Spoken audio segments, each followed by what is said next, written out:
Hi, I'm the Recruiting Maven and welcome back to my channel. Today's topic of conversation is giving and receiving constructive feedback.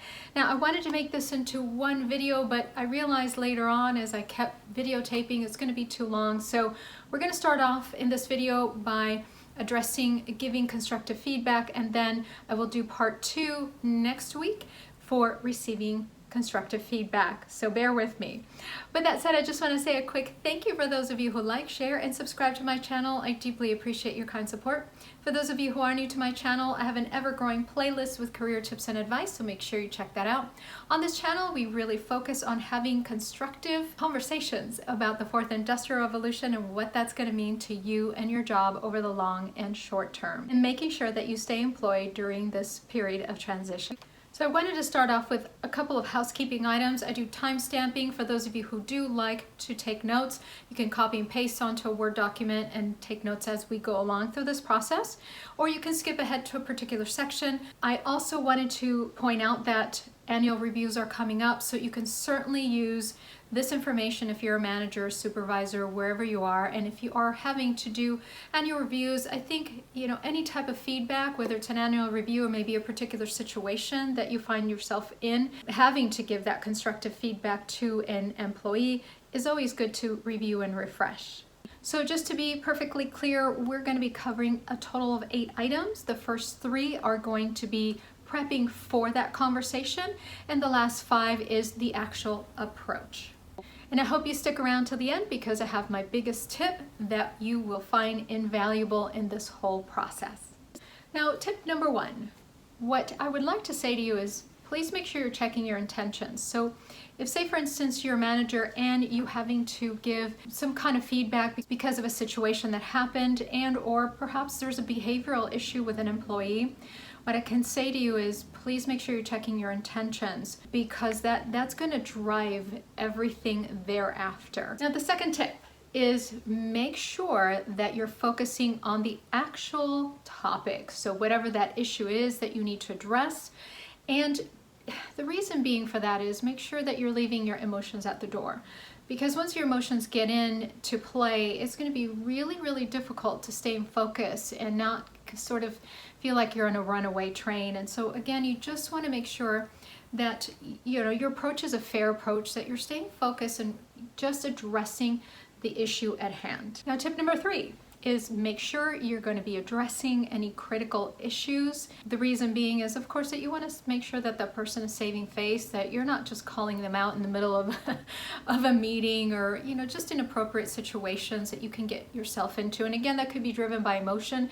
So that's why just making sure you're prepping and using these 3 initial tips are going to be helpful to you. Okay, moving to our 4th and starting our 5 approaches to handling these type of scenarios. So I would say start the conversation by giving the person either a compliment or being genuine in your appreciation. So that could sound a little bit like, I just didn't have the time to thank you previously, but you did such a phenomenal job in doing the research that we used in the last report. I really want to thank you because the client was very happy with your work, and so am I. Tip number 5, yes, you have to address the situation. So what do? And my best advice to you is lead with empathy. You remember a time when you actually had to be on the other side of the fence and receiving some bad news or some negative criticism, and you made a mistake, and now, here you are, in this wonderful situation. And so I would say lead with empathy. Perhaps you can actually even use an example of a situation that was similar to that person and how you dealt with that as well. So again, showing empathy is going to make you a lot more approachable as a manager, and people are going to ultimately want to work for you. And I think that's a win-win type of approach. So tip number 6, and that is make sure that you ask the person questions. Don't just assume that you know the situation, because the old games of telephone, the information starts on one end being one thing, and by the time it gets to 10 people thereafter, it could be something completely different. So of course that goes with fact checking that I suggested at the beginning, and you're just making sure that everything is above board. And again, you're just fact checking again, and it's the emotions are, leaving them behind. and again, it's making you a more approachable manager, a more approachable supervisor, whatever your level is. Again, people want to work for you, and that's never a bad thing. Now, tip number 7, as you move to solutions, make sure that that person has some kind of buy-in, right? Don't just give out instructions. You're not a dictator. This isn't about that. It's about making sure that you can collaborate with solutions, whatever those may be. Maybe it's a behavioral change.